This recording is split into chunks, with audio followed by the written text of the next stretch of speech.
Okay.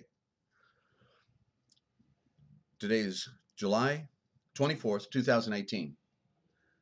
Get ready for the emergency broadcast system, the Forbidden History series. What they didn't want you to know, but we tell right here. Do tell your friends, won't you? Still time to tell your friends. We now interrupt your normally scheduled programming to bring you this very important deprogramming program.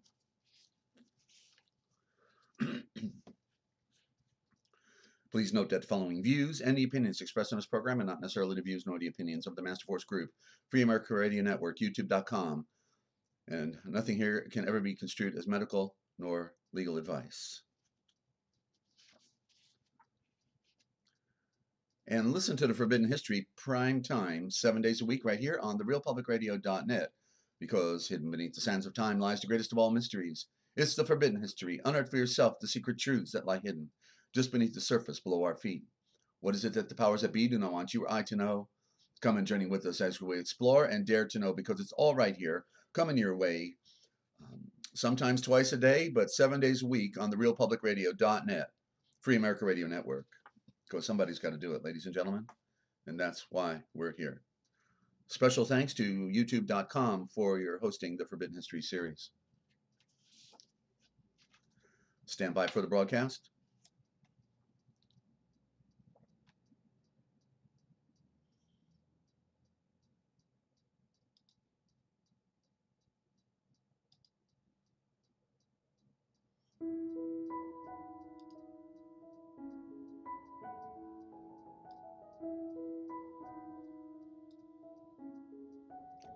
Coming to you live from Studio Z at the Lighthouse in Central Ohio and Free America Radio Network in the land of dreams, enchantments, and nightmares.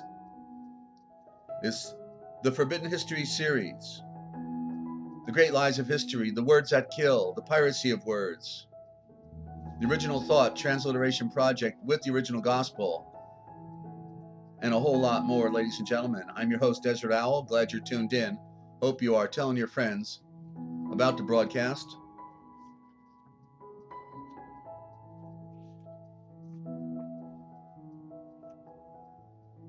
Hey, Jedi, good to have you. And yes, ladies and gentlemen, we are the deprogramming program,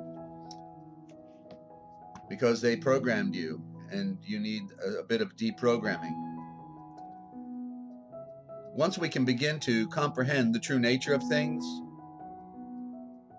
then we can begin to comprehend that there's nothing more to complain about. And that's my quote from 20 years ago, when I woke up on a concrete slab trying to figure out how I got there, looking at a concrete ceiling. And then you know the score and the great illusion that this world is. It's funny, I got two on my chat line. It says only one is watching. I can't figure that one out. But LC, good to have you. Good morning. And so still time to call your friends, ladies and gentlemen. Okay, you did call your friends. There, number 2. It says number 2 now. That must be the delay feature. And Prospero, good to have you. Good morning. Hadn't seen you in a while. You know, the battle for the mind. By the way, how is the audio with the music? Is the music too loud? Let me know. Is the music too loud, or is it a good balance? Because I may have to turn it down some more. Okay, because I want you to be able to hear my words. Good morning, Lou Cat. Meow. Okay, cat's meow. Battle for the mind. Truth is light, and ignorance is darkness. And these are antagonists, the one against the other.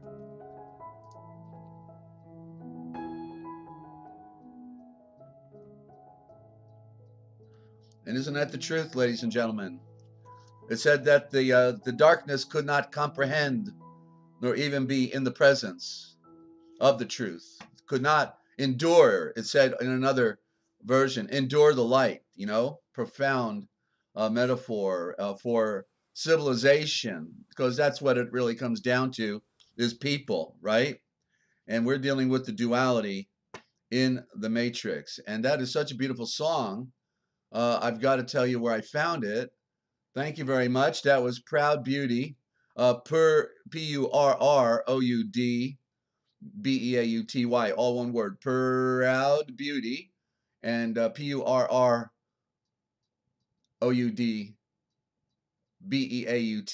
all one word, okay? And so this was her YouTube today with that beautiful song and a beautiful sunset or sunrise. I'm not sure, but I said, you know what?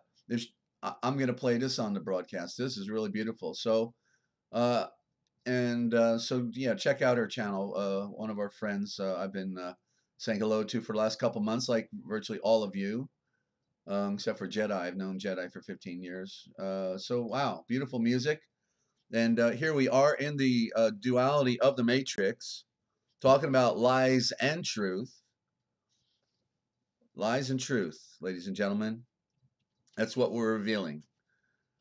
And so, you know, the one who can, you will know the truth, and, you know, the truth will make you a fugitive. But, you know, the good news is if we can find and see the lies, then we can actually then find the truth, because the truth is hiding behind all of their lies, ladies and gentlemen. It's the grand show. It's the great blind, you know, the hypnotic trick, ladies and gentlemen. They're just a bunch of tricksters. That's all. And we have to you know, it's hard to want to pray for your enemy when they're so wicked, you know, but pray that they'll wake up. That's all we could ask, is that they could wake. They'll have their wake up. You know, there ain't no question they're going to have a wake up, and that's when they're on their deathbed, or waking up on the other side naked, and um, and then the Great Spirit saying, "So what did you do for your fellow man?" Okay, and um, and then they'll be there naked because they won't have the spirit of the light, because they're of the darkness. So yeah, they're going to be uh, not happy. Let's just leave it like that. Okay, not happy, because the joke was on them all along. They were the scapegoat. They were the scapegoat. And you know, the one who doesn't want to know the truth then is a slave who doesn't want to be free, right? Who wouldn't want to know the truth, right? They go to movies all their life to be entertained. But did they ever care about the truth that they were being lied to from day one? You know, remember, we come into the world, we're asking questions. Why? Why? Why, Daddy? Why, Mommy? Why? Why? Stop asking why, kid. All right, I'm tired of you. Get out of here. You know, and then all of a sudden one day we stopped asking why.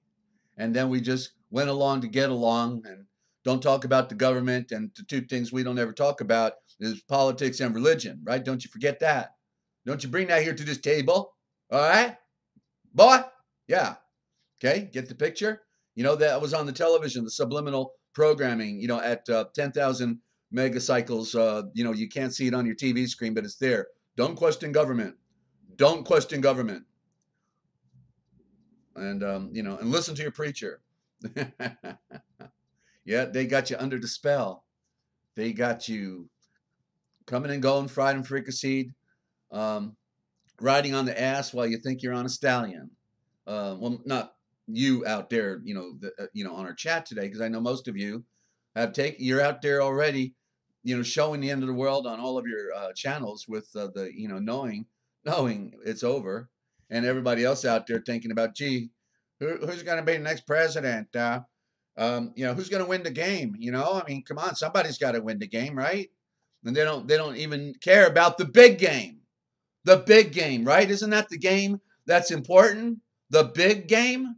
No, they just want to know. They want to see that ball thrown around again. Oh, man, did you see him throw that ball? Man, he can throw that ball. Okay, LC, that's why you're such a sharp ticket. You've got you're a good influence. Okay, wonderful.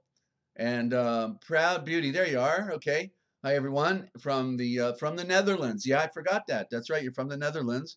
And I assume you've been, you know, I just mentioned you, right? You know, you were tuned in.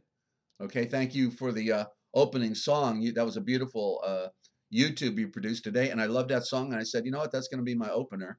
So I'll refer everybody to your channel, okay? And I already did. So welcome. Good to have friends here. I didn't want to wait till this afternoon, and I just because I got up at three this morning, so I've been just up reviewing stuff and watching a documentary. I've been watching the uh, the YouTube the Netflix somebody referred to yesterday. I think it was Journey. I think it was Journey. Oceans Rising.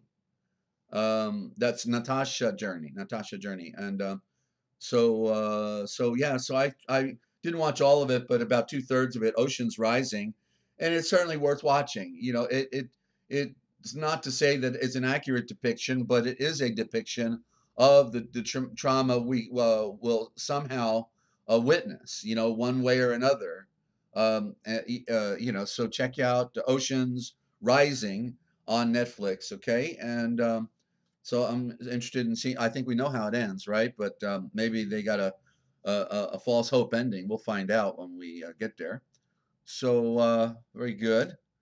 And just making sure somebody's not here where I have my notes. A Ninja Cat. I'm still looking for a Ninja Cat and Faith, and then I can share that. So we've got friends this morning. Welcome. And so the best way again to identify the truth is to identify all the lies, the great lies of history, right here every day, ladies and gentlemen. You get an earful, okay? All you got to do is click that button, and you're here and hanging out with a lot of great people. It's a wonderful experience that I'm having. Uh, Finally getting back to broadcasting. It's a different setup now, but it's it's great to be able to look at your listeners and to have an interaction like this. This is beyond what radio used to be. This is a future, a futuristic event here that I mean, all from all different lands, right? And they already created the universal diction for English for the world to enslave the world English. So fortunately, our friends in the Netherlands and other parts of the world already speak English. From Germany, and so then we're like all right here right now. It's nighttime on the other side of the world. um, but so what a time we live in. And so the lies, they're racing around the world, aren't they, ladies and gentlemen? They're racing, but the truth, it's in the end, okay, in the truth is the truth and nothing changes it. In the end, the truth is slowly putting on its shoes, and it's going to get the last say, okay, because the truth rules. In fact, it's an axiom of law that truth is sovereign. Truth is sovereign. Do you have a show on rapture? No, I don't, LC. I have a few friends that follow that. I don't follow that myself. I can give my point of view on that sometime. I respect people when they see things differently. I'm not here to convince anybody of anything. I simply put it on the table, and what you do with it is your business, okay? But the delivery of the message that Yeshua has given me, I consider to be paramount for us being set free and for being able to see and read it for ourselves, okay? So I'm showing people how to see and read it for themselves, and how they interpret it, how they read it. That's their business. I wish everybody could see what I see, but if you don't know where you're going, then any road will get you there. So have at it. Go down happy trails. Happy trails to you until we meet again. Well, we may not meet again. Okay, actually, if you're on that happy trail, because it's not a happy trail. You shouldn't be a happy camper. Right? There's people suffering in this world, major suffering, and it's so tragic. And welcome to the Great Lies of History. For those of you who are new tuning in, again, I'm your host, Desert Owl, and trying to spread light in this very dark world. The Father named me Desert Owl back in the mid-1980s because I knew I was a bird who saw in the night. I was interpreting mythology, translating scriptures, collecting lost writings. Left no stone unturned. Reading 12 books at one time, ended up with 12,000, or excuse me, 2,000 books on the shelf, and homeschooled. So I, continued expanding my own horizon. Okay, you're not. Okay. What was the question? I got lost.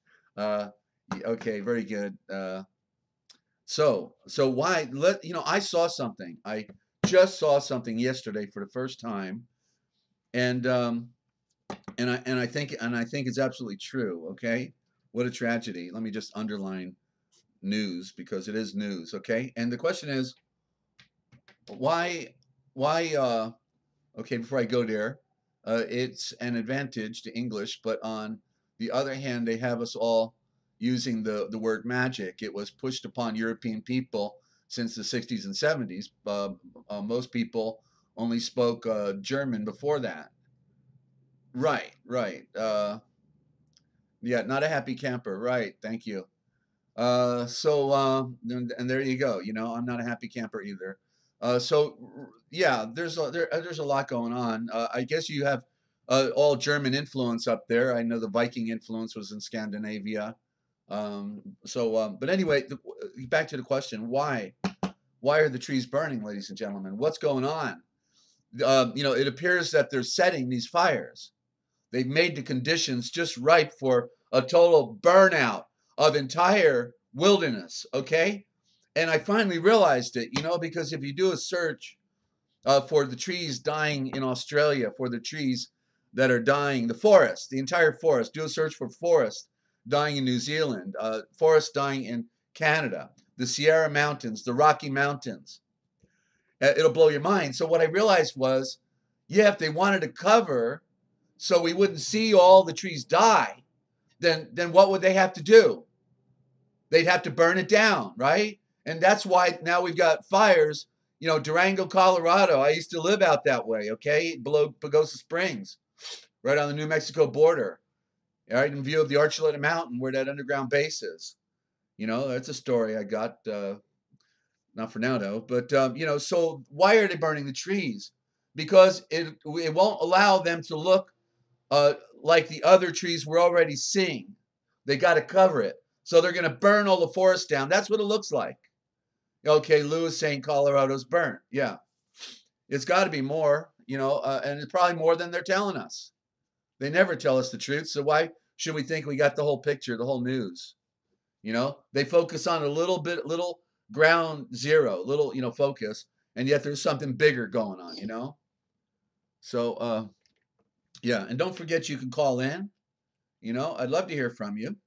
You can give your audio view if you've got a good capture, on your if you got a good capture on your last video, then announce it here so people can go to your channel and check it out because some of you are seeing something beyond what others are seeing, especially Jeffrey um, Magaha, he's really getting it, up there in Tennessee. So it's been incredibly hot and dry for at least a month. Yeah, okay, and that's what they're doing. They're sucking the water out of the atmosphere, and you're in the Netherlands, okay? Proud Beauty is in the Netherlands, so okay, and I know everybody thought I jumped to the afternoon slot, right? So nobody was prepared for the program this morning. Hang on, I'm taking some C60. Don't forget C60, ladies and gentlemen. Check it out on YouTube, Amazon. All Carbon 60, you need it. Best price, good and cheap Carbon 60 olive oil, $18.99. That includes the shipping, $18.99 on Amazon. Okay. C60. Just do the search for C60. Hear people talk about it on YouTube, all right? But it's a miracle. It is a miracle. And so yeah, again, welcome. And I hope you are telling your friends about the broadcast, So where are we going? Okay, let's find out where we're going. I got my read this morning, and but I think I have a couple of reviews real quick, okay? So I didn't really quite spell out. I mentioned Superman the last 2 days, and okay, some further notes there. And Prospero, there is one place that should not be too hot and dry, and it is the Netherlands. But yeah, the what is it? Sweden is burning up. They got forest fires in Sweden like they never had. Okay, right now. I just saw it yesterday. So what a tragedy, you know. So I mentioned the curse of Superman because I forgot everything, and that was the program I created was called the Curse of Superman, and so the one thing I didn't talk about was the curse itself. You see, because Superman represents the Jesuits. Let me take a sip of my coffee. Hang on. Oh, and I was giving out that phone number. I was saying if you want to break me, if you'd like to spell me and say a few words, and give me a call. Okay, I'll give you out the number here. Get your pen.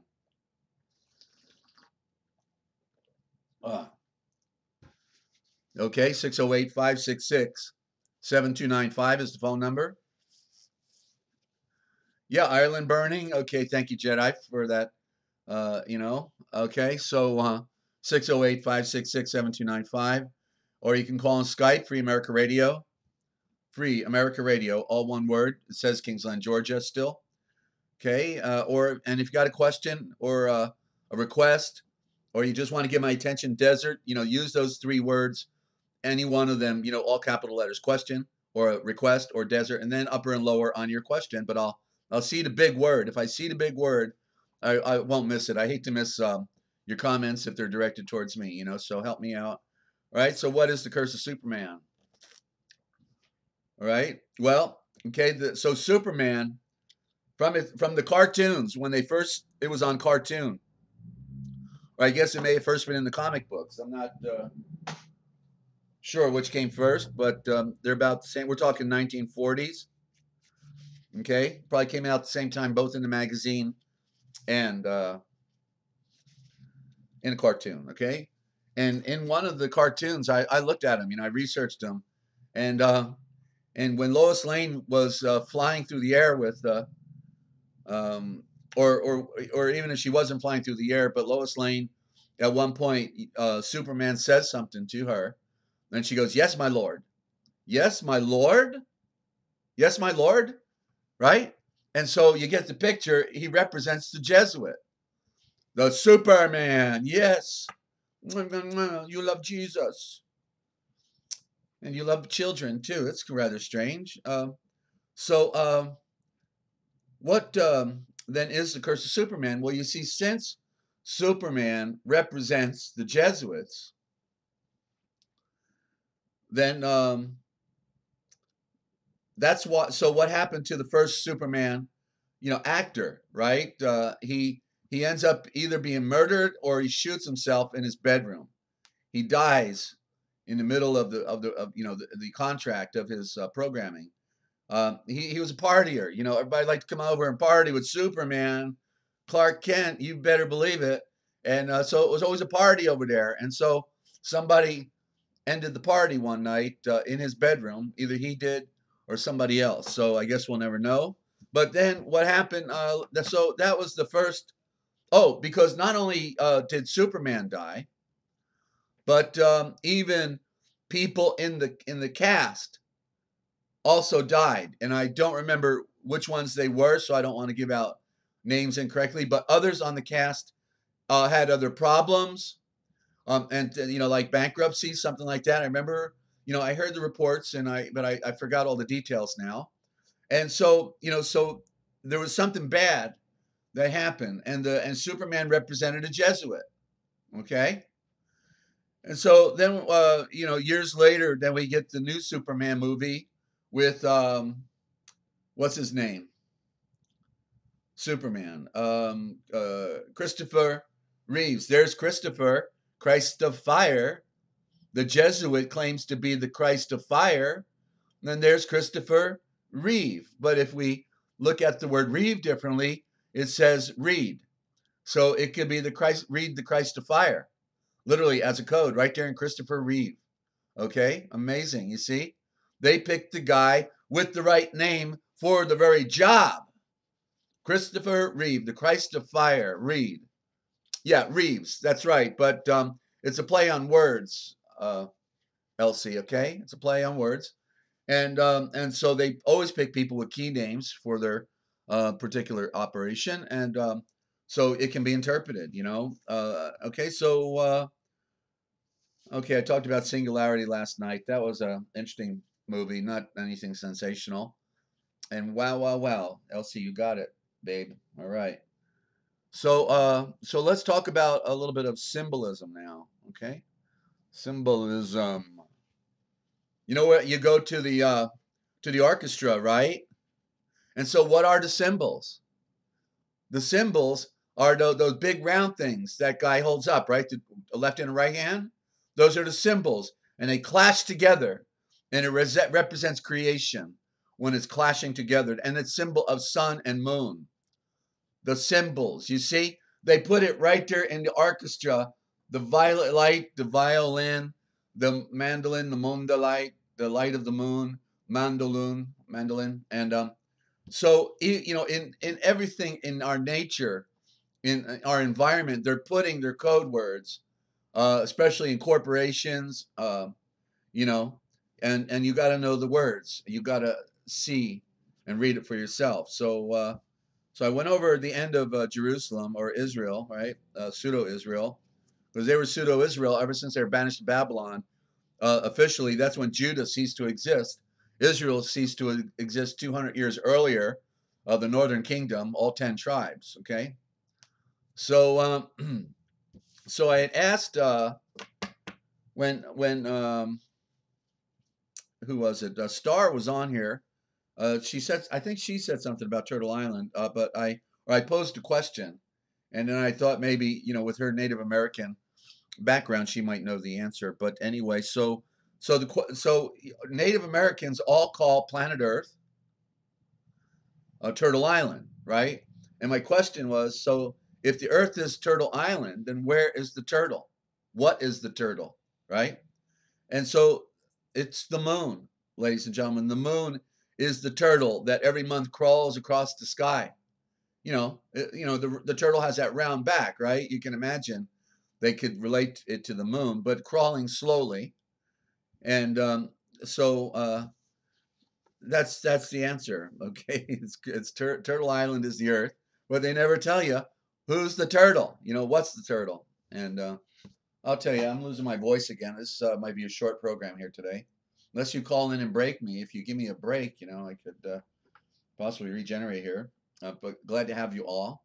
Right, some wonderful friends hanging out on the Forbidden History series.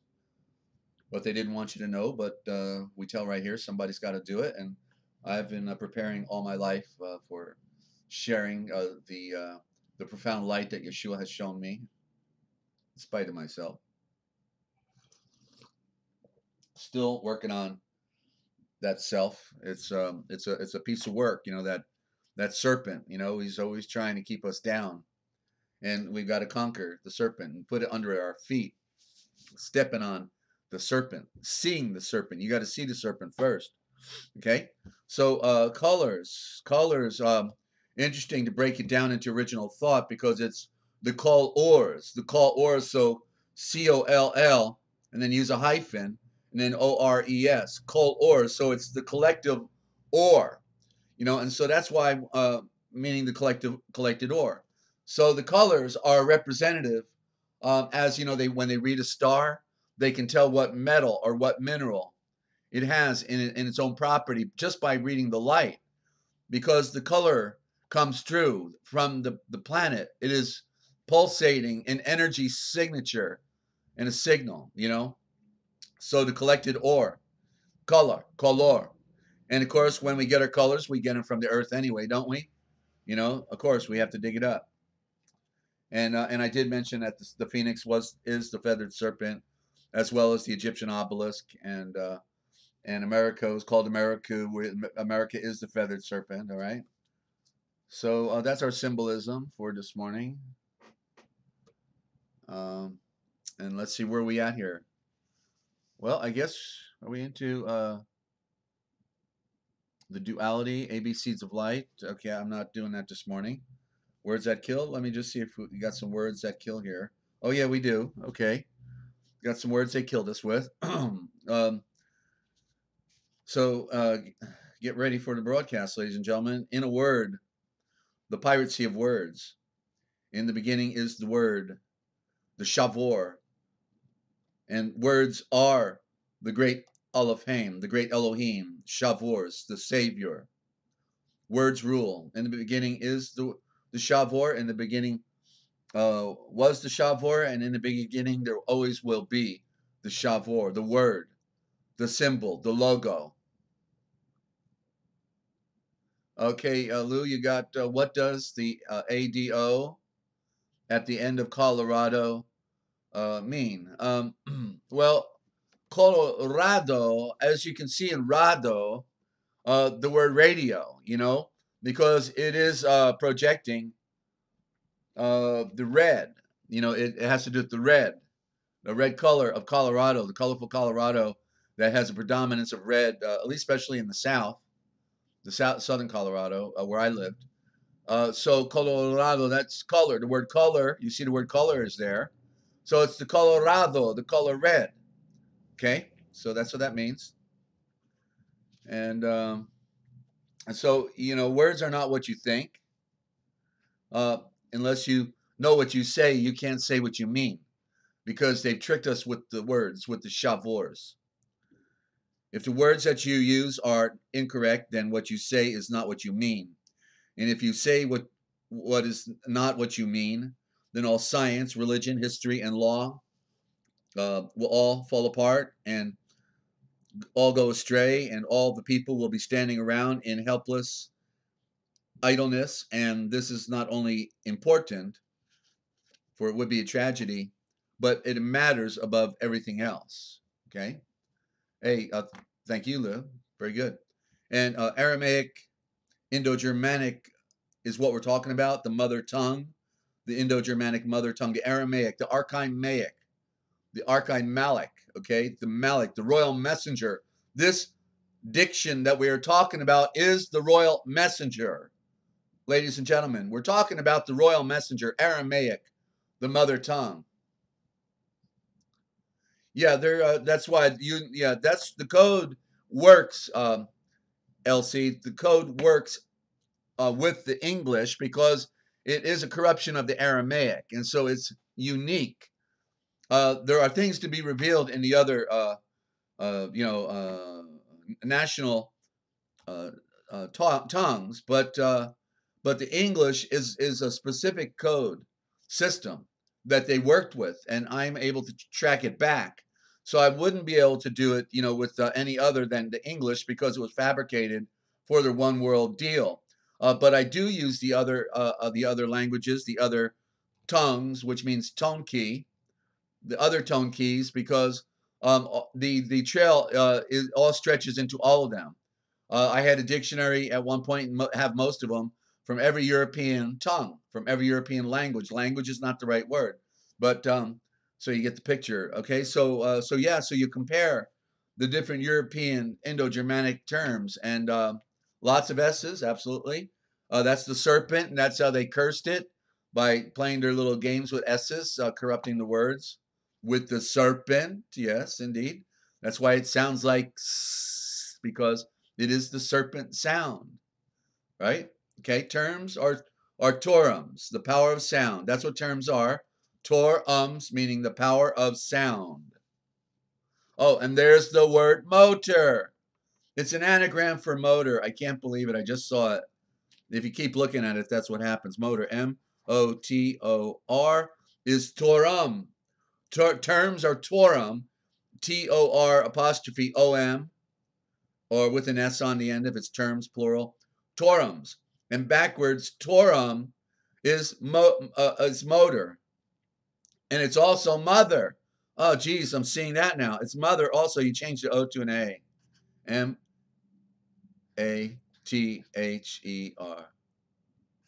Mother. Oh, mother. M-O-T-H-E-R. What am I doing?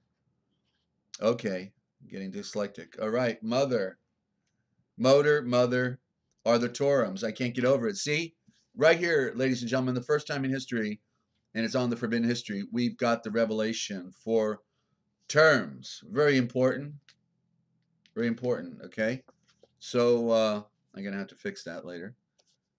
Yep, where am I putting that? Right there. Okay, so another word, when I talked about the white being the mother's eye of return, white being a code, you turn the W over and get the hidden M. and it's might. White becomes might. So what is stronger? The great light. Okay, the great light is stronger. The white from a star, and you flip over to the M in might, and you get white. So white is the most powerful. That's what it's saying in its essence of light. Esau, yeah, I'd have to go look up the meaning for sure. I think it has some implication for that, you know, but yeah, it escapes me at the moment, so I can't say for sure. Yeah, he came out red and hairy, I think they said, right? So, yeah, most likely. Just get out your concordance, and that's what that's going to tell you. So white is Veta. White is Veta, and it also means. Oh, so here's another part of the code. You see, the white means Veta, and not just might, but Veta means the way of creation, and so the white is the way of creation. Interesting that Veta sounds like the Veda, you know, because the Veda was the first religious book known, and so it's claiming to be the white of a star. What does it have on the cover? A swastika, the symbol of the sun, and so it's talking about the white light. Okay, and then Queen. We got Queen. Just looking at the timer here. Forgive me. Queen is the upside down star, and I did this yesterday, and but I didn't refer to the Queen of England. How come? Here's a good question for you. How come, you know, Prince Philip is not called the King of England? Prospero, I don't know if. Oh, you're talking to Proud Beauty. Okay. So the Queen of England. The question is, why is not Philip known as king? Because the Queen is a symbol. She represents their goddess, the woman. She's a figurehead symbol. Okay, and so that's why Prince Philip is not the king. We only have a queen. Represents, it's the front office. It's the secondary front office of the Vatican, and America is the next office. Okay, and it's all a chain of command. I should have included banking in between the Queen and the Vatican is banking. Okay. Story for another day. Why that phone's remaining silent? You know, I don't know what's going on. But I hope you're all doing well out there. You know, we're in tough times, and so if you want to support your health and also this radio broadcast, you can do that. You can go to this website, Free America. It's for my good associate Ray Ritz. It's his account with Basic Reset. Go to freeamerica.basicreset.com. That's free as Free America, all one word, Free America, no space. .basicreset, all one word .com, and look at the very powerful products there. You can get your own website. You can get your own health food store for free, and sign up, and then you can share it with friends. We'll share your website right here on the broadcast, okay? And put you on a 3x5 card. Looks like we've got Jedi calling in. Hey Jedi, how you doing? Oh, I'm doing well. I was just wondering if you could explain to them how you swap out those vowels. You know, like you switched the W to an M. You had gone through this years ago with me, and I find it very fascinating how you do that. The A-E-I-O-U, you said you were telling me to put it on one side, and then the letters you were telling me to put on the other side. Like Jedi used to be Jody. Yeah. And you said swap out the O for an E, you know, and how you were doing that. I thought that might be interesting to your audience and kind of enrich how when you're going through swapping out different things. Well, do you remember when you talked to me about that? Well, I'm trying to, but basically there are letters that are related to each other. They're playing the duality theme, just like the D and the T. You see, they sound similar. All right. And just like we talked about the E yesterday, and I should have mentioned that just like it sounds like 3, E also represents 3 in the code for the 3 ages. And that's why it's got 3 prongs on the capital E. But it represents 3 stars because on the small E, you see it creates the eyes and also the Fibonacci sequence. And so, and I just realized that as well. You know, that just came to mind. It's a play on the number 6, the small E for creation. And so it was determined that there would be 3 ages for the Aryan race. Not talking about the other ages of the past with other civilizations, which apparently we had. We're talking about that which came last. And so for the last 8,000 years, give or take, you know, the Aryan legacy has been dominating the world because, interestingly enough, it was Adam who was first made on earth before anything else and taken up to the throne of Eden, which is the atom and which is the sun, the throne of the sun, and stayed up there while Yeshua made all things. It says that Adam named all things, and then he came out of Eden after it was all made, fell asleep, and his coming down to earth was falling asleep, and he woke up and he was a divided creature. He saw his other half that was smaller, and they were both naked, and then but he knew how it all came together. So and you know, like they took a vow to the L because the L is the symbol of the obelisk, and the L is the you know, the letter L, and it means enlightenment. It means the serpent. It's the male erection. It's a symbol of creation. Okay, it's all, and the reason they use a straight stick also is because they say nobody can make an image of the great light, of the great Father, of the great Spirit, because he has no form, and therefore, so they would not dare to make a caricature of him, and therefore they create the letter 1. It's also the letter 1, meaning the play of the one, and it's an obelisk, and it's, you know, it's all these other things I just mentioned. So a lot wrapped up in that one symbol, and then it also becomes the two columns. It's split into the duality, and we got the right and the left, and the light and the darkness, and the sun and the moon, and so all of the, you know, this occultic, the people running our world are following an ancient, you know, classical tradition that has never died. And it's the way they operate in the world, you know. And the K would be the broken H. The K is, yeah, in other words, see, there's a CH. And so there was no need for a K. But it becomes an arrow. Actually, the K, as you see in the collapse of the capital H, the right-hand column, if it collapses in, it creates the V pointing to the left pillar. And that K becomes a code to supplement the CH. So that's something always to look at, although the K is being used, you know, in the you know, the original diction as well. So, but that's how that's the picture that it creates, because the capital H are the 2 pillars, the sun and moon, and in the middle is the bridge. You cross the bridge of the capital H in the middle. That's the horizon of the earth, symbol of the horizon of the earth in the middle.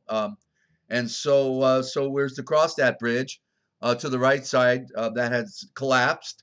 So so symbolically, it's referring to what we're talking about on this program: the collapse of our world from the beginning, the control of information, the manipulating of our minds through the code of communication. They control communication. We are born into it and hope that we're being dealt a straight hand, and find out we're being lied to and raped and pillaged and manipulated, right? So we got some notes here. Let's see. Thank you, Jedi. Anything else where I find out what other people, if they're asking questions or anything? Okay. Did that help? Did it help? Oh, yeah, no, I was just, you know, trying to, you know, because you had explained it so well to me years ago. It helped me to, you know, in seeing words and different, you know, different words on a page to, you know, reprogram the brain to say, no, it's not a K, you know, that it's the CH. Yeah, or the GH. Or yeah, go ahead. Swapping out the vowels, how you say, you know, you play with it. You play with the word, you know, until you come up with what, you know, the meaning is. Yeah, you were supposed to use the vowels, because the vowel, just like they took a vowel to the L, which is a secret vowel. L is a vowel. R is a vowel. H is a vowel because it comes from deep within. The heh. The H is from below the breath of life. And so what do we call the vowels? In other words, they wrote the body of the letter with consonants. And so it takes the vowels to breathe life. And so the L is the symbol of light. They took a vowel to the L. It's the vowel, and therefore it's the secret vowel. But then, and that's why you put the word in the L in a word. Like in God we trust is gold. In gold we trust. Put the L in it. The secret vowel of the mother. The gold, the symbol of light. Okay, from God to gold. And so don't let me lose my thought here. Where was I going, Jedi? You were going with the vowels on how they substituted. Yeah, thank you. The vowels are actually, yeah, they're called seeds of light. They're called seeds of light, and therefore what they do is they turn on the word. You use the vowels to turn on the word, since they're the seeds of light. They're little light bulbs that help you then to see what that word. Like Moses is MSH. Right. So you have to add the O, Mo, and then the SH, and then the EL for enlightenment. The L right after it. The L, but it's spelled EL. Both are the same symbol in one respect, are symbols of light. But the E is a corruption on the A, so it's it's the female. It's the Adam and Eve versus A versus E, A versus E, Adam versus Eve. The greater, the lesser. You see, the woman represented creation. That's why she was smaller, and therefore, we're dealing with the battle between the male and the female. And we know there's been a problem with that all along, right? The male and the female. Right. Okay. So yeah, they've been in battle ever since they came here, And feminism. Well, the feminists. Well, not only that though, I'm just talking about the struggle that man has with woman, woman has with man, right? Sure. Yeah. Like what happened right at the beginning, he points at her, she points at him, Mm-hmm. And they've been doing that ever since, and it's amazing. So we've got to come to peace. We got to come to the knowledge of the knowledge of who the serpent really is, moi, you, and the flesh, the ego.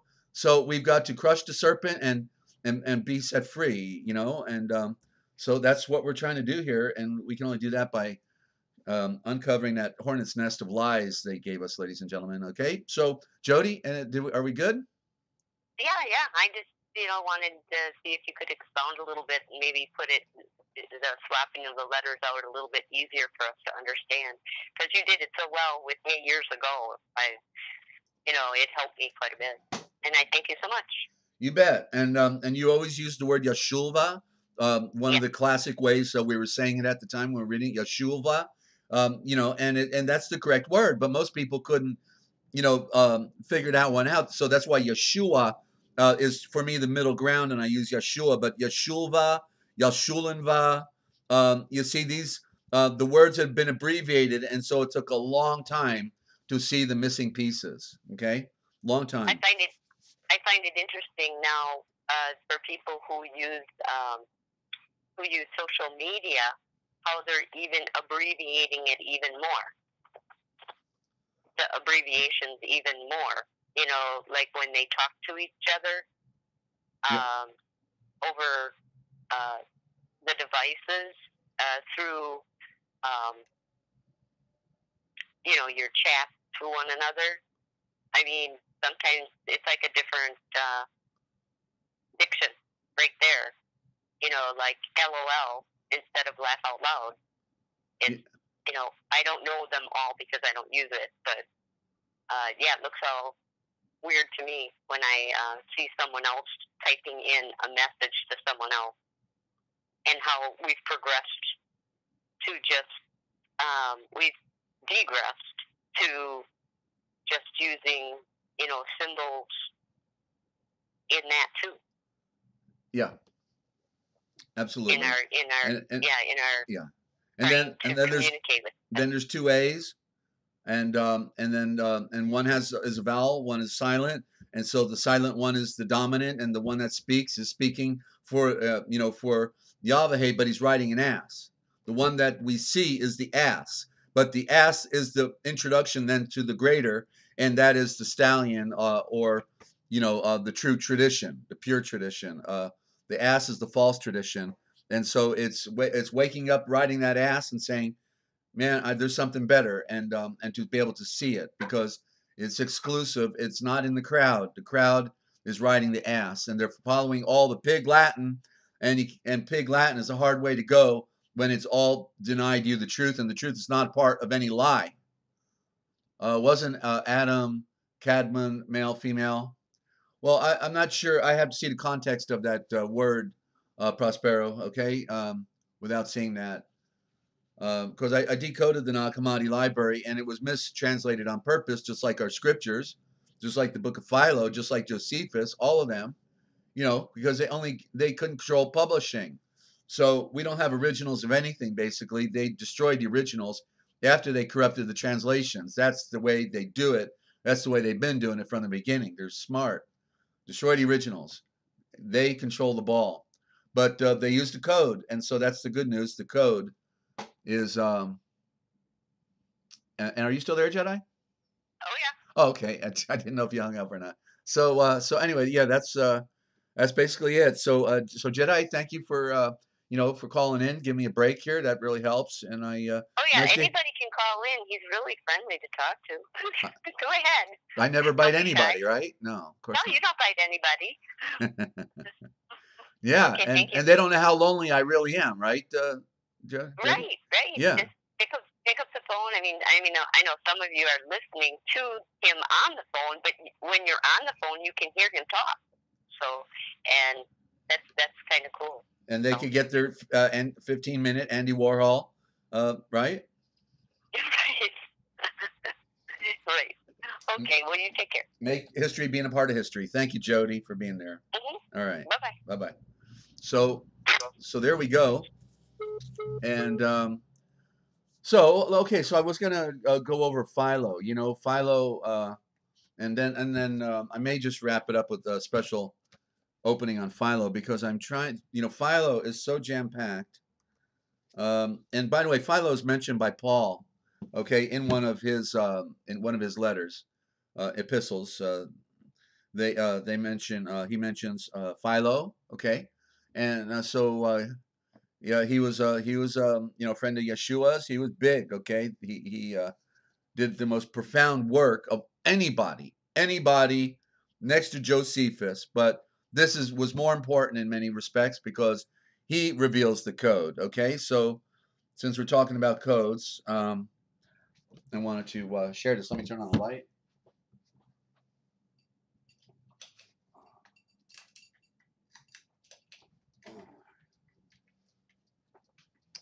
And it's getting a little warm. Let me turn on some air. Hang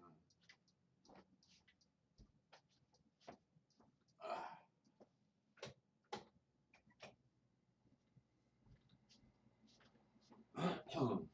All right, and I want to welcome any new listeners.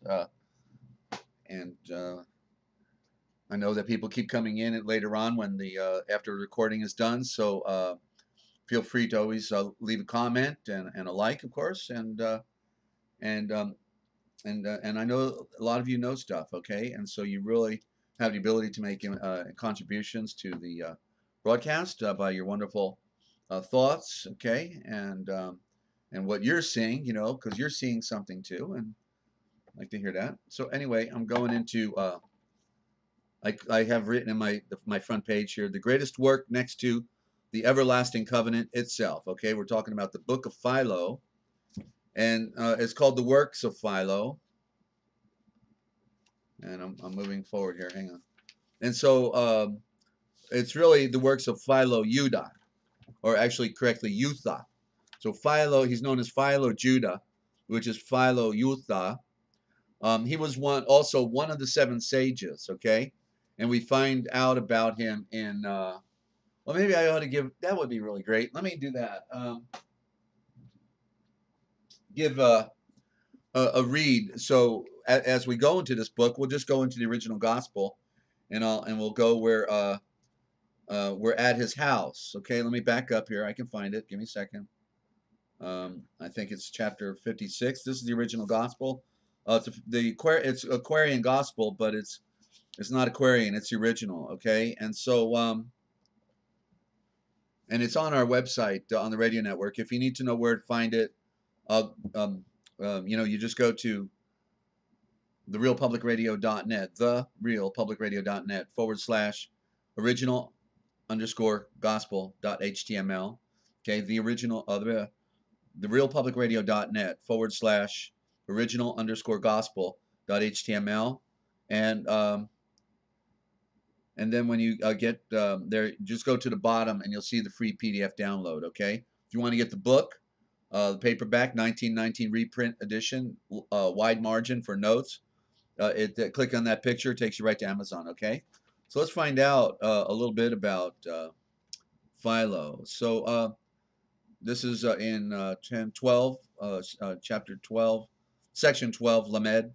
Oh, there's the letter L again, Lamed.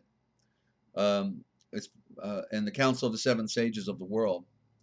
So in every age since time began have 7 sages lived. At the first of every age, these sages meet to note the course of nations, peoples, tribes, and tongues, to note how far toward justice, love, and the perfection of light the race has gone, to formulate the code of laws, religious postulates, and plans of rule best suited for the coming age, the golden age of light. An age had passed. That was the dark age. Both of them. Before the flood also, the dark ages. Although that Atlantean age may have poised itself as a citadel of light, it seems like it may have had its positive stuff going on, the way they pretend everything, right? Like America's better than everybody else, Mom, apple pie, and Chevrolet, nothing new under the sun. They got us to buy into the lie, okay? So an age had passed, and it is true throughout all time another age of golden light had come, and the sages convene again. Now Alexandria was the center of the world of best thought, and here, that of course, that's where they had the library, the Alexandrian library, and here in Philo's home, the 7 sages met. Remember, that was the Silk Road. All right, this was a major transit, and also, people can get from Turkey, get on a boat and sail to Mitzrayim, to Egypt. So, okay, and want to welcome our new listeners dropping on. Good to have you. That was a great call from Jedi. Love to hear from old friends and new friends. Okay, so just to keep that in mind. So interesting to hear the history that we've been denied, ladies and gentlemen. Now, Alexandria was the center of thought, of the world's best thought, and here in Philo's home, the 7 sages met. From China came Mengste, and it wasn't China, it was something else. But these are the words we're handed today. Just like Confucius is not confusion. Okay, from China came Mengste. From India, Vijayapati came. From Persia, Caspar came. And from Assyria, Ashpina came. And from Greece, Apollo came. Apollo is mentioned in the letters by Paul, or in one of the or two of those letters. Apollo is mentioned. Methino was the sage of Mitzrayim, Egypt, and Philo was the chief of Hebrew thought. He represented the one tribe, the Hebrew nation, as a sage. Okay, and the time was due.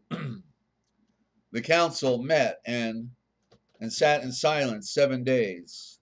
And Mengste rose and said, "The wheel of time has turned once more. The race is on a higher plane of thought now. We're vibrating at a newer frequency, a higher frequency, and the garment that our fathers wove have given out. The cherubim have woven a celestial cloth, have placed it in our hands, and we must make for the blood of the earth new garments, the garment of light of a star. The seed of the moon are looking up for a greater light to be seed of the light. No longer do they care for deities hewn out of wood or made of clay or stone. They seek a great Elohim, not made with hands. They see the rays of coming daylight, and yet they do not comprehend what it means. The time is ripe. We must fashion well these garments of light for the race. And let us make for blood of the earth new garments of pure equity, mercy, perfection of light, and leave and love, the Trevane love, the divine love, that they may hide their nakedness when shines the great light of this coming golden age. And Vijayapati breathed, our Amen Kolnun priests have all gone mad. They saw a phantom in the wilderness, in the wasteland, and at him cast their lamps, and they are broken up, and not a gleam of light has any Amen Konun priest for blood of the earth. The night is black.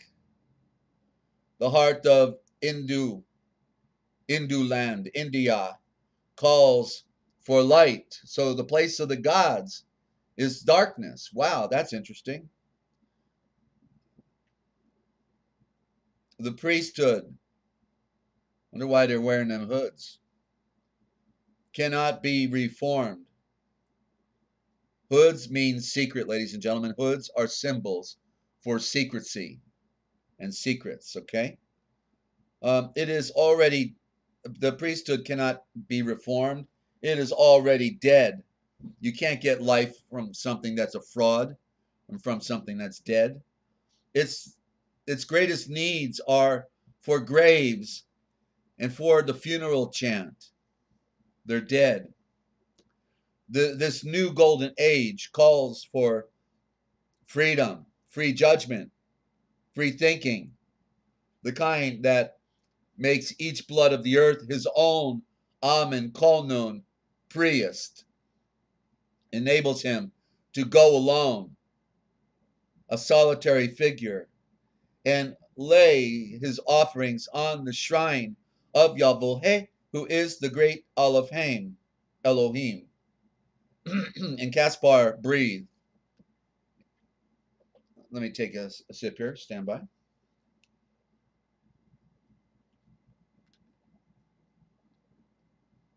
Okay. And Vijayapati breathed. Oh, I think I read that. I lost my place. Hang on. And Caspar breathed. In Persia, people walk in fear.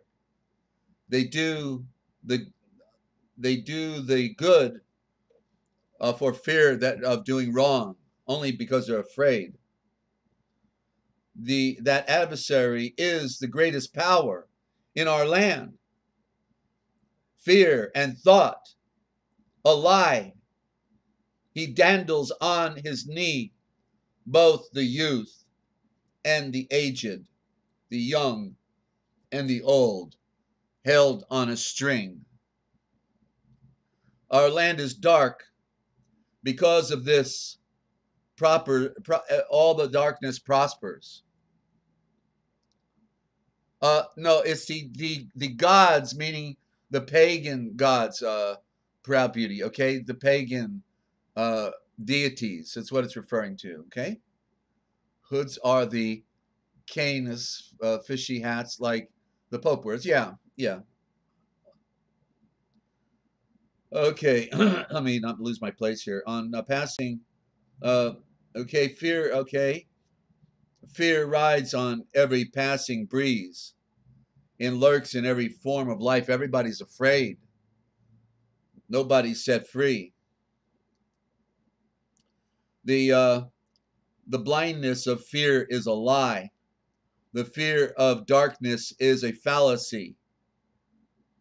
To be afraid of the dark is but an illusion and a snare, but it will live until some mighty power will come by to raise the ethers up, to the higher plane of that pure light. And that, of course, is the message of Yeshua, and we'll see him come in the end of this segment here, okay? He comes to the home of Philo right after he was just tested there in Hierapolis by the Hebrew culture in their by the Hierophant in the temple at Hierapolis, okay? Hebrew people that were in schools of enlightenment, and that's where Yeshua was tested. And it's a profound story, okay? The reason you want to read this book. So where was I? So the fear of, and and when this will come to pass, the Magian land, that's Persia, the land of the Magi, will illuminate with light in the light of the Great One. The Shul, the soul of Persia, calls for light. Ashbina breathed.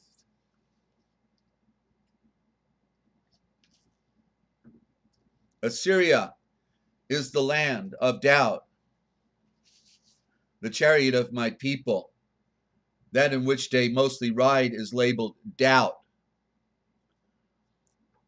One faith walked forward in Babylon, and she was bright and fair, but she was clothed in such white robes that blood of the earth became afraid of her. And every wheel began to turn, and doubt was made war on her, and drove her from the land, and she came back no more. In the form, blood of the earth, pay homage unto Yahweh, who is the great Elohim, the one. In heart, they are not sure that even Yahweh, the one, exists. The victory of light, faith, worships at the shrine. That's viction, the victory of light, conviction. Worships at the shrine of what one sees not. But doubt must see her deity. Doubt must have eyes to see. The greatest need of all Assyria is the victory of light. A victory of light, that's faith, that's conviction, that seasons everything that is with that of certainty and that of knowing, because it is possible to know that you know that you know, because all things can be known. And then Apollo breathed. The greatest needs of Greece, Greca, it means the gray, the land in the middle, between the east and the west. The Greca are true concepts of the great Elohim. Theogony in Greece is rudderless, for every thought may be a god and worshipped as a god. The plane of thought is broad and full of sharp antagonists, and so the circle of the gods, the Deus, the Theus, is filled with enmity, with wars and base intrigues. Greca needs a mother star mind to stand up above all of these lower Elohim, Theos, to raise the thoughts of blood of the earth away from many gods, many Theos, to the great Elohim of the one. We know that light is coming over the hill. The great Elohim, speed that light. Mathino breathed. You must see and read it for yourself. This land of mystery, this Mitzrayim, never was Egypt, of the dead, Mitzrayim of the dead, all controlled by the dead. Our temples long have been the tombs of all the hidden things of time. Our temples, crypts, and mysteries, the caves, the tunnels are all dark. The crypts in the blood, remember them? In light, there are no secret things. The sun reveals all hidden truth. There are no mysteries in the great Elohim, the great serpent of light.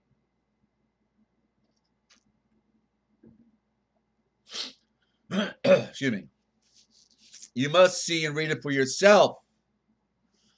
The sunrise, it's right over that horizon, ready to bring us a new day, a new age at the end of time.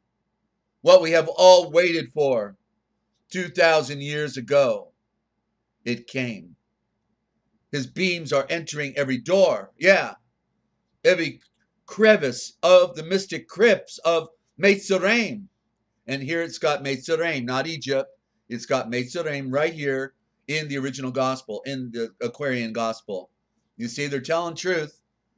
They're telling truth in here. We hail, we stand up and be healed in the light. We stand up and be healed in the light. All Metziraim craves that light.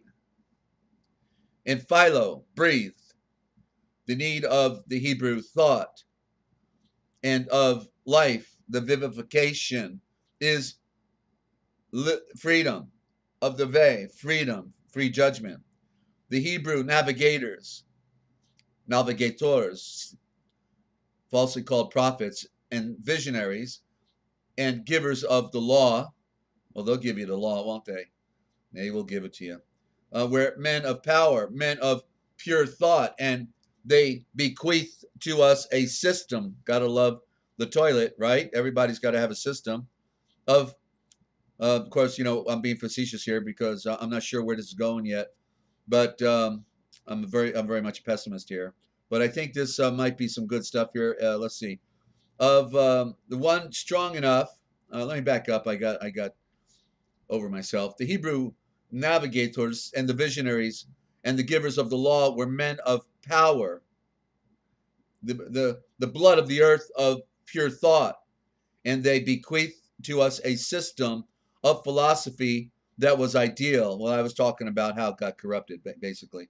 One strong enough and perfect enough to lead our people to the goal of perfection. Oh, they don't want anybody perfect, right? Nobody's perfect. Isn't that what they say? How could that be? Perfection? Wow. And there's something, they reversed everything, didn't they? That's right.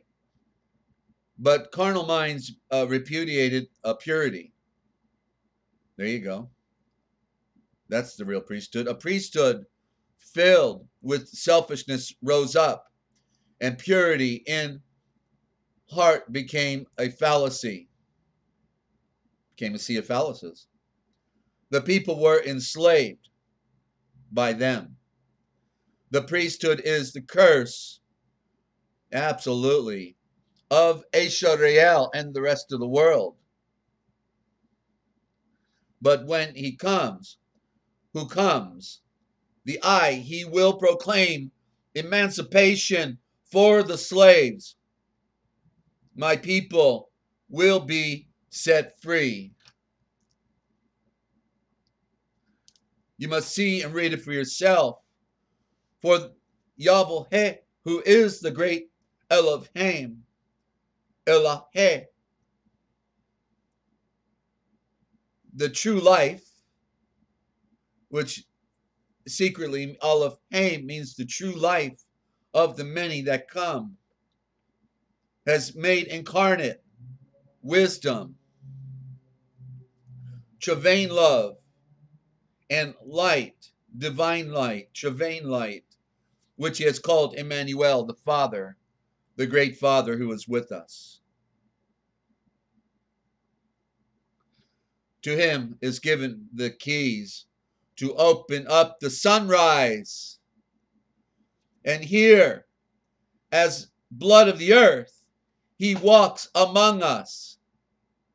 And then the council chamber door was opened, and the logo, the perfect seven, stood among these sages like a great sunrise coming into the world.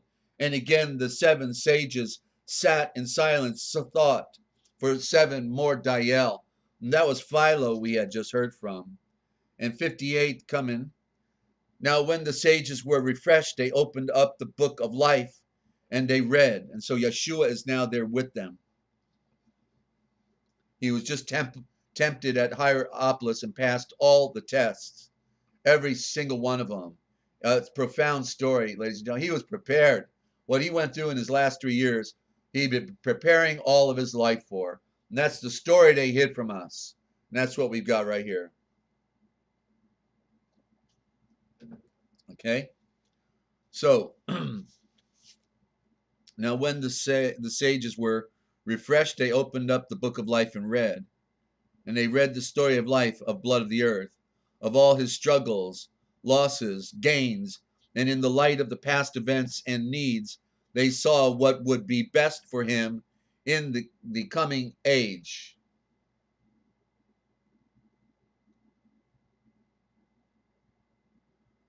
They knew the kind of law and precepts suited best for his estate. They saw the highest deific ideals that the race could comprehend.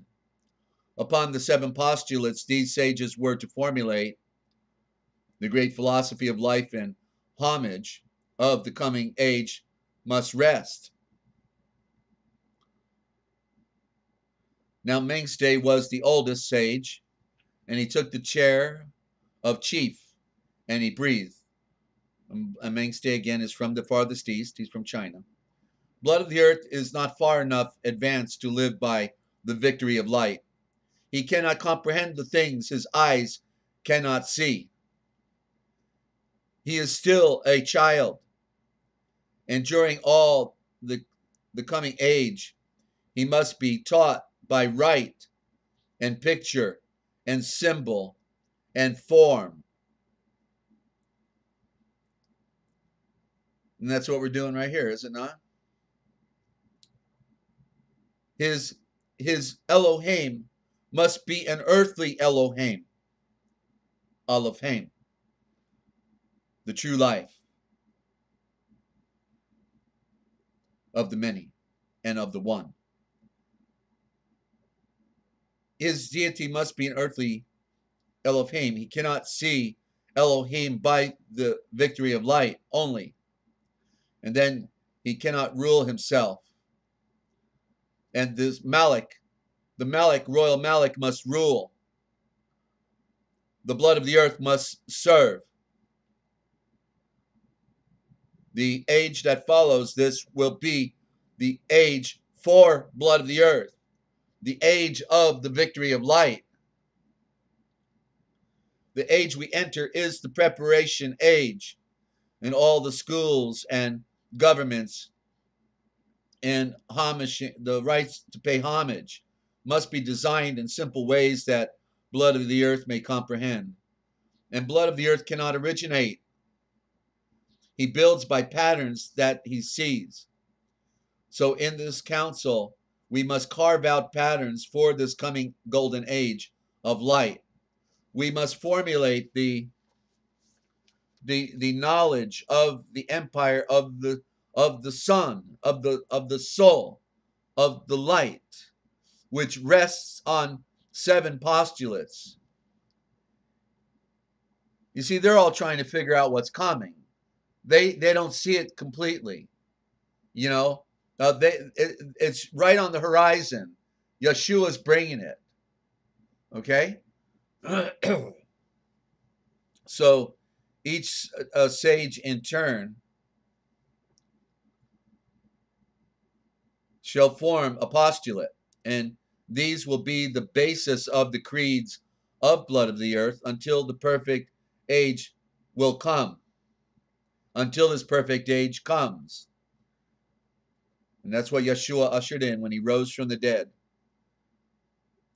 Then Mengste wrote the first postulate. All things are vibrations and thoughts. All life is through activity. The multitudes of beings are but phases of the one great thought made revealed. It is true throughout all time. The great Elohim is Yahweh, who is thought, vibration, and thought vibration is the great Yahweh, who is the great Elohim of all creation. And then Vijayapati wrote the second postulate. Eternal thought, eternal, it should be A, not E. There's that battle I was talking about. It's eternal. Eternal, the power, the mystical power of vision and light coming down, spinning, the light particle. The eternal thought and vibration is one. In essence, it is two. Intelligence and force, the higher force. And when they breathe, a youth is born, a child is born, a seed is born, and this seed and this youtha and this child is the Travain love. And this is how the triune, the three aspects of this great Elohim, stands forth in the primary sense, sun, earth, and moon, whom blood of the earth call father, mother, child, and spirit. It's the triune, the three in one. This triune Elohim is one, but like the one of light, in essence, he is the seven that is in the one. And when the triune Yahweh, who is the great Elohim, the three Elohim in the primary, breathes forth, it is truth throughout all time.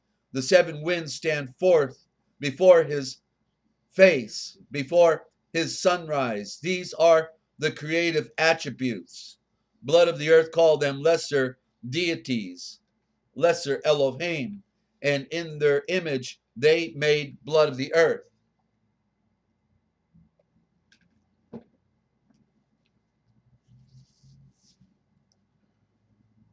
I'm looking for my place. Okay. They made blood of the earth. And Caspar wrote the third postulate.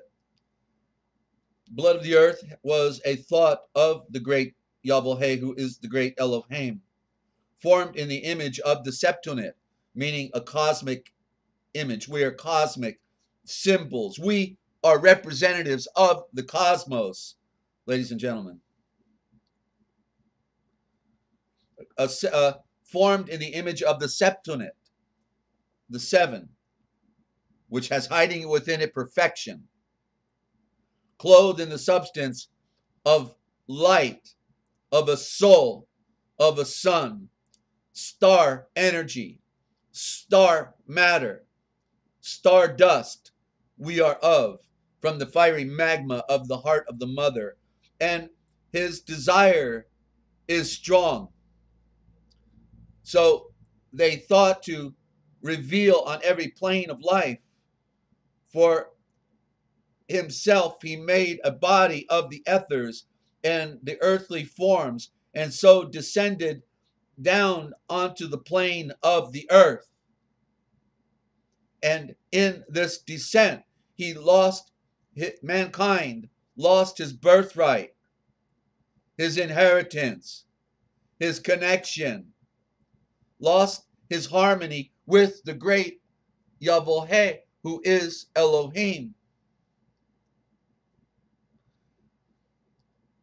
and made discordant all the notes of life. Made discordant therefore the notes are the sounds of life. Get it? The alphabet, right there. A, B, C, the notes of life. There you go. That's original thought. I can't get over it. That's powerful. The notes of life, the A, B, C's. In harmony and darkness are the same. In harmony and darkness are the same. So darkness, blindness, is the handiwork of blood of the earth. Ashpina wrote the fourth postulate. Seeds do not germinate in light. They do not grow until they find the soil and hide themselves away from light. Blood of the earth has breathed and evolved a seed of everlasting life through the pure tradition. But in the ethers of the triune Elohim, the light was far too great for seeds to grow. And so blood of the earth sought the soil of carnal existence, earthly life. And in the darksomeness of earth, he found a place where he could germinate and then grow. The seed has taken root and grown full well. The tree of earthly life is rising from the soil of earthly things and under natural law, and it is reaching up to the perfect form, to a perfect blood of the earth. There are no supernatural acts of the great Elohim to lift a blood of the earth from the carnal life into the spirit of enlightenment and the endowment. The eye he grows as grows the plant, and in due time is finally perfected, hopefully perfected. The quality of the soul of the shul that makes it possible for blood of the earth to rise up to the great breath of the wind and fire, the spirit in life, is purity. He must purify his heart and his mind. Apollo wrote the fifth postulate. The soul is drawn to perfect light by four wheels of by let me try it again. Apollo wrote the fifth postulate. The soul is drawn to perfect light by the four whited steeds, and three are will or desire, faith, the victory of light, and helpfulness, that means perfect works, and travain love. In harmony and darkness are the same, and so blindness is the handiwork of blood of the earth. Ashbina wrote the fourth. Seeds do not germinate in light. They do not grow until they find the soil and hide themselves away from the light. They have to be buried. Blood of the earth evolved and breathed the seed of everlasting life. I just read this. Forgive me, I backed up a little. But in the ethers of the triune great Elohim, the light was far too great for seeds to grow. They couldn't grow. It was too powerful. They couldn't hear it. And so blood of the earth sought the soil of earthly life and became soiled. And in the darksomeness of earth, he found a place where he could germinate and grow. Yeah, I see where I left off. I'm sorry. I'm jumping down back to 59. Apollo wrote the fifth postulate. Yeah, let me find my place here, and I'll just continue right here. Forgive me. The soul is drawn to perfect light, and the four white steeds, and these are the perfect desire, a pure desire, the victory of light, which is faith, and perfect works, which is helpfulness, and the travain love. That which one wills to do, he has the power to do. That's a good thought right there. Let me highlight that. That which one has the will to do, has the power to do. Okay, it's certainly part of the great mystery, and a knowledge of that power is the victory of light, conviction. And when conviction moves, the soul begins its flight. That would be the higher flight, actually. So I take a note there. I keep taking notes in here as I read. For 20 years now. A selfish victory of light leads not to light. There is no lonely pilgrim on the way to light. Men only gain the heights by helping others gain the height. The steed that leads the way to spirit life is love, is pure unselfish love. Matheno wrote the sixth postulate.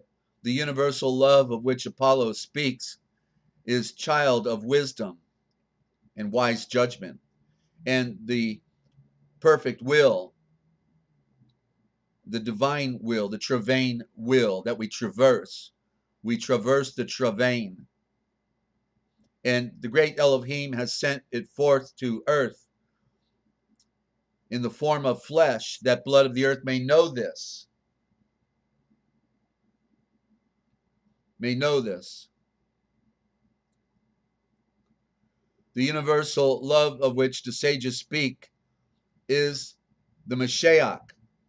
The greatest mystery of all time lies in the way that the Mashiach lives in the heart.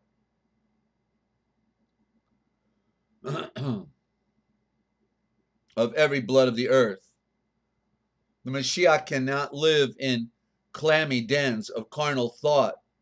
The 7 battles must be fought, the 7 victories won before the carnal things, like fear and self, emotions and desires, selfish desires, are put away. When this is done, the Mashiach, the Moshiach, the Christ, will take possession of the soul, and the work is done. And blood of the earth and the Yavohe, who is the great Elohim, become one again. And Philo, who we're talking about today, introducing him, wrote the 7th postulate. A perfect man to bring before the triune great Elohim. A being such as this is naturally made. This consummation is the highest revelation of the mystery of life. When all the essences of carnal things have been transmuted into the soul of the light, the soul that you have hiding within you, ladies and gentlemen, you're that which has no beginning or end, and all the essences of soul, of light being, have been returned to the only true anointed pure great breath of light on the wind and wings of fire. Throughout all time, the holy breath is made, and blood of the earth then is made a perfect creation with the great Elohim. The drama of creation will then conclude, and this is all, and the all. And all the sages breathe, Yamun, then Mengste breathe. The only true anointed pure great breath of the One has sent to us a blood of the earth who is illuminated by the efforts of unnumbered years of preparation to lead the thoughts of blood of the earth. Bye, LC. Thank you for stopping by. And then the sages all breathe, Yamun, let there be light. Then Mengste breathed, the only true anointed pure great breath of the One on the wind and wings of fire has sent to us a blood of the earth who is illuminated by the efforts of unnumbered years to lead the thoughts of blood of the earth. This blood of the earth, approved by all the mother star minds of under the sky and on this earth, this blood of the earth of Galilee, this Yeshua, the Kayif of all age sages, the fiery thunder, the flaming sword of the world, we most gladly recognize. So you see, they all knew who he was before he made his last 3 years in Jerusalem. He's just about to go there. He's in Alexandria, Egypt.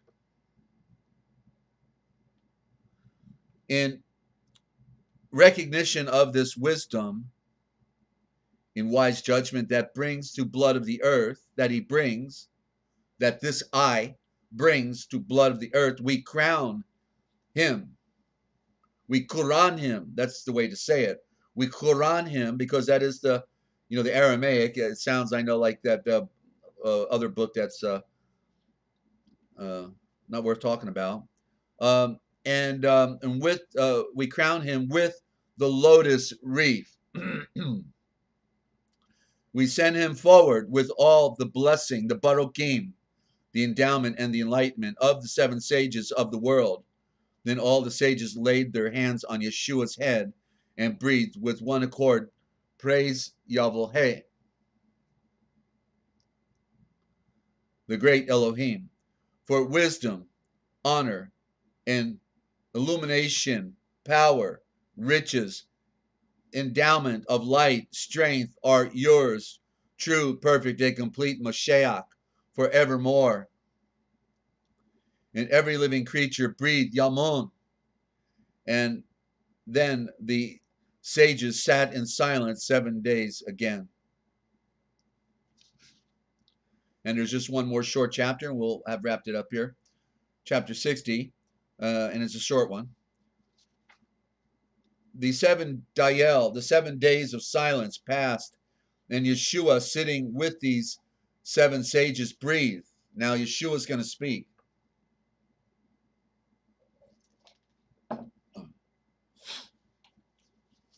The 7 Dayel, the 7 days of silence, and Yeshua, sitting with the 7 sages, breathed. The history of life is well condensed in these immortal postulates. These are the 7 hills on which the only true anointed pure city will be built.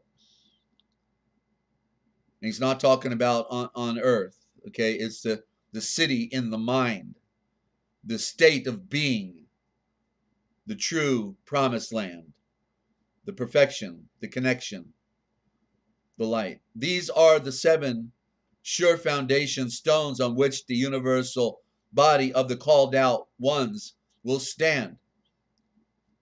In taking up the work assigned for me to do, I am full conscious of the perils of the way. The cup will be a bitter one to drink, and earthly nature will might shrink. But I have lost my will in that of the only true anointed, pure great breath of light on the wind and wings of fire throughout all time. And so I go my way to spark and to speak and to act as I am moved to speak and to act by the only true anointed, pure great breath of light on the wind and wings of fire throughout all time, the holy breath, the burning shavors, the flaming swords of fire that I spark and speak are not my own. They are the burning shavors, the symbol, the logo, the savior, the shower, the seed planting of the one of the many whose will I must do. Blood of the earth is not far enough advanced in sacred thought to comprehend the universal body of the called out perfect circle. And so the work that the Yavohe, the great Elohim, has given me to do is not the building of that large body in that sense, but I am a model maker. I'm a model maker to make a pattern of the pure body of those called out ones, that perfect circle that is to be a pattern for the age, this golden age of light, so that they may comprehend. My task as a model builder lies within my native land, and there upon the postulate that Trovain love is the seed that'll of the great Elohim. It allows us to traverse and cross over. That I am come to reveal that Trovain love, the model temple, the perfect circle of the called out ones will stand. And from the blood of the earth of low estate, I will select 12 blood of the earth who will represent the 12 immortal thoughts. And those immortal thoughts would be a direct reference to the zodiac that we continue to go around that tells a story. And these will be the model, symbolic of the body of the called out, the perfect circle. Don't forget who created the circle, ladies and gentlemen. Okay? And the house of Jutha, not Judah, but Jutha, my home relations in the flesh, will comprehend but little of my mission to the world.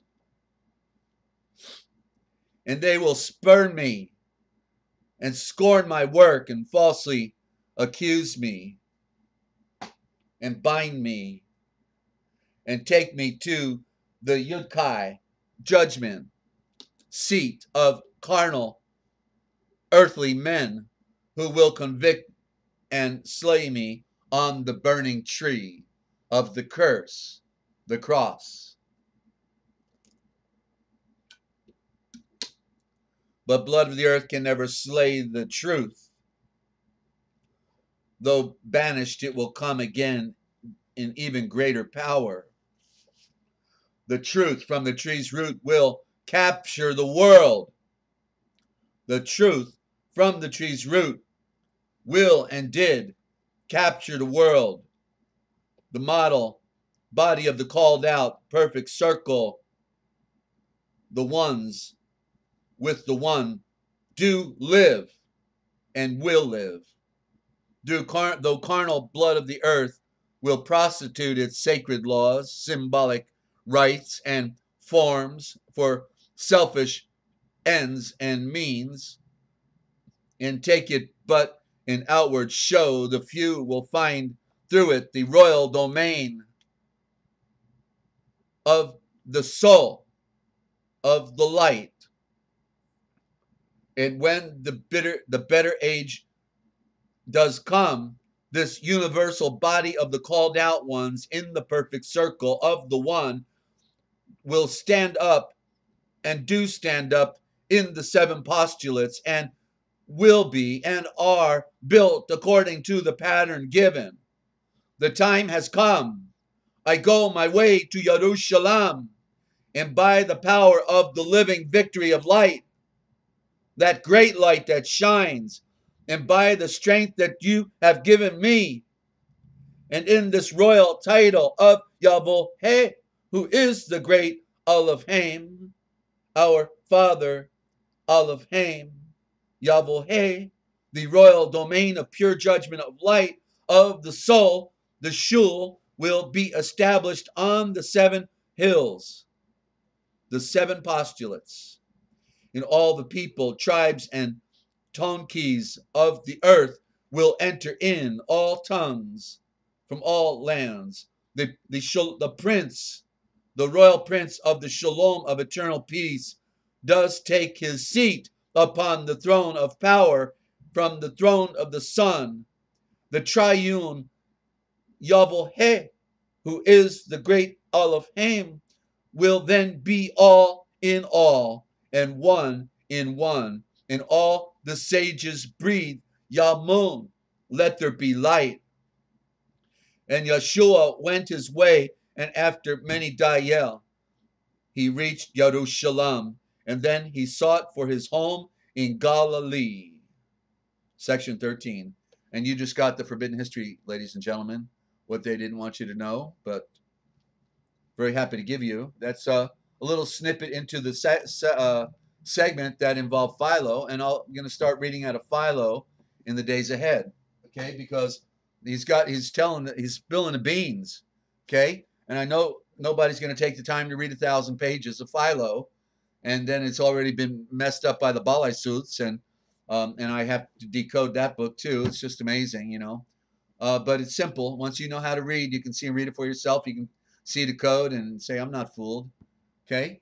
So, well, there you go. And nobody else is calling in, it looks like. So I want to thank everybody, certainly, for stopping by, telling your friends about the broadcast. And we tell you about a few ways you can support us on all the different programs. So you've heard it before. I don't need to give it out now. I'm rather talked out, but I just want to thank you for listening today. And I hope that all of you, make it on this trek across planet Earth onto the eternal light. Okay, it's a great light, you know that, and therefore we've got to see and read it for ourselves. We got to know that we know that we know, and then help others in the journey at the same time. Okay, so thanks for tuning in and telling your friends again. And don't forget, I'm Desert Owl, telling you, if you want to know the future, then just look for the Forbidden History. It's all right here, coming to you 7 days a week, in mornings and evenings. Okay, because I'm still trying to ramp up 2 a day, but I'll be doing variables right now of early or late. Just keep looking for us. Make sure you're getting the notices. Okay, and if you need to be on an email list, let me know. I can do that as well. So okay, so I hope to hear from you. Don't forget you can call on the side, and it's never too late to call in. I'd love to hear from you, but want to welcome any of our new guests that are here, and so just don't forget, ladies and gentlemen, if you want to know the future, start looking to the Forbidden History, what they didn't want you to know, but we tell right here. I'm Desert Owl. Thanking you for tuning in. We'll talk to you maybe tonight, but certainly sometime tomorrow. All right, take care.